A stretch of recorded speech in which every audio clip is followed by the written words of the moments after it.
জয় রামকৃষ্ণ পরমহংস।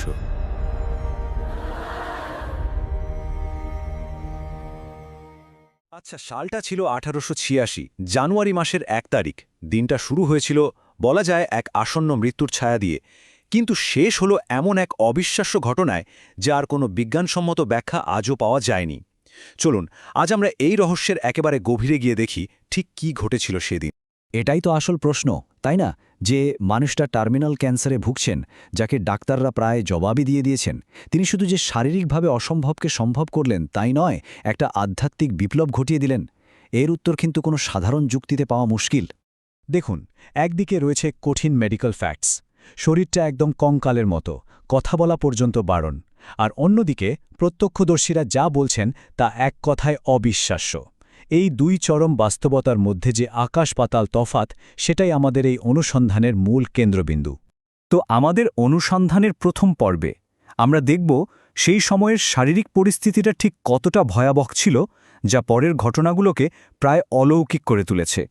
পরিবেশটা একবার কল্পনা করার চেষ্টা করুন। কাশীপুর উদ্যানবাটিতে তখন শুধুই হতাশা। এটা কোনো সাধারণ অসুখ ছিল না। শ্রীরামকৃষ্ণের শরীরটা তখন আক্ষরিক অর্থে প্রায় কঙ্কালসার, আর যন্ত্রণা এতটাই যে সামান্য জল পর্যন্ত খেতে পারছেন না। ডাক্তার সাফ বলে দিয়েছেন সম্পূর্ণ বেড রেস্ট। আর ঠিক সেই অবস্থাতেই ঘটল প্রথম অসম্ভব ঘটনাটা। দুপুর ৩টে নাগাদ তিনি সব ডাক্তারি নির্দেশকে অগ্রাহ্য করে নিজে নিজে সিঁড়ি দিয়ে নেমে বাগানে হাঁটতে শুরু করলেন। যে শরীরটা নড়াচড়ার ক্ষমতা প্রায় হারিয়েই ফেলেছিল, সেই শরীরে হঠাৎ করে এত শক্তি এলো কোথা থেকে? এটাই হলো প্রথম রহস্য। এবার আমরা সেই মুহূর্তটার দিকে নজর দেব, যে কথোপকথনটা গোটা ঘটনার মোড় ঘুরিয়ে দিয়েছিল। বলা যায় এটাই ছিল সেই ক্যাটালিস্ট। বাগানে নেমে শ্রীরামকৃষ্ণ সোজা এগিয়ে গেলেন নাট্যকার গিরিশ ঘোষের দিকে, আর তাকে গিয়ে করলেন এই প্রশ্নটা। এই একটা প্রশ্নই যেন একটা বাঁধ ভেঙে দিল। গিরিশ ঘোষের এই উত্তরটা, এটা শুধু একটা উত্তর ছিল না, এটা ছিল এক চূড়ান্ত বিশ্বাসের ঘোষণা। আর এই গভীর বিশ্বাসটাই যেন এক মহাজাগতিক শক্তির বিস্ফোরণের জন্য দরজাটা খুলে দিল। ঠিক এখান থেকেই ঘটনাটা আর সাধারণ মানুষের পর্যায়ে রইল না, এটা একটা অন্য মাত্রায় চলে গেল। চলুন দেখি ঠিক কি ঘটেছিল এরপরে। তোমাদের চৈতন্য হোক, এই কথাটা কোনো সাধারণ আশীর্বাদ ছিল না।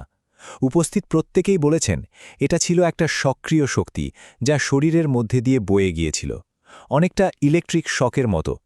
ভাবা যায় যে মানুষটা নিজে মৃত্যুর দোরগোড়ায় দাঁড়িয়ে তিনি এক দিব্যভাবে আবিষ্ট হয়ে একে একে সবাইকে স্পর্শ করছেন আর তাদের আধ্যাত্মিক চেতনা জাগিয়ে দিচ্ছেন। দৃশ্যটা ছিল একেবারেই পরাবাস্তব। চলুন এবার একটু ঠান্ডা মাথায় বিশ্লেষণ করা যাক।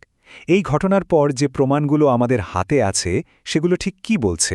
অনেকেই হয়তো বলবেন যে এটা একটা মাস হিপনোসিস বা গণসম্মোহনের ঘটনা, কিন্তু প্রত্যক্ষদর্শীদের অভিজ্ঞতা শুনলে মনে হয় ব্যাপারটা অতটা সহজ নয়।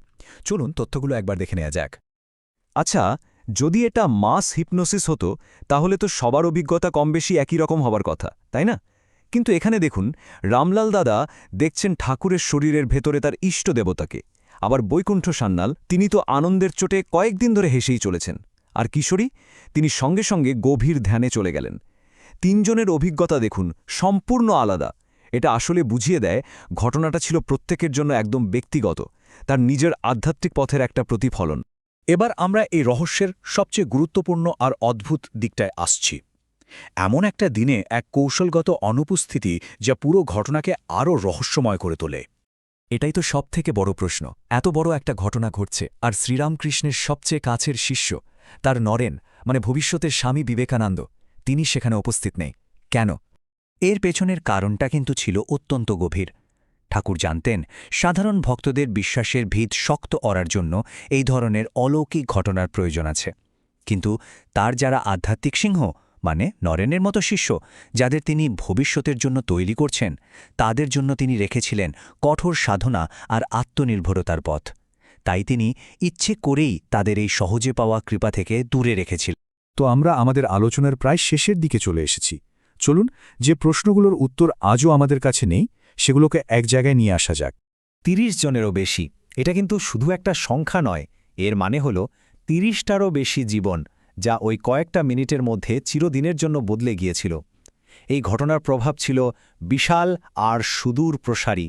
আর সবচেয়ে আশ্চর্যের বিষয় হল, এই ঘটনার পরেই তিনি আবার আগের সেই মৃত্যুপথযাত্রী রোগী। অসহ্য যন্ত্রণা আবার ফিরে এলো। প্রকৃতির নিয়ম যেন কয়েকটা মুহূর্তের জন্য থেমে গিয়েছিল, যা এই রহস্যকে আরও গভীর করে তোলে। তাহলে শেষ পর্যন্ত আমরা কি বলবো? এটা কি নিছকই বিশ্বাস থেকে তৈরি হওয়া একটা ঘটনা যা বিজ্ঞানকে হার মানায়? নাকি এটা চেতনার এমন এক স্তর যার ঝলক আমরা সেদিন দেখেছিলাম কিন্তু যা আজও আমাদের বোঝার বাইরে?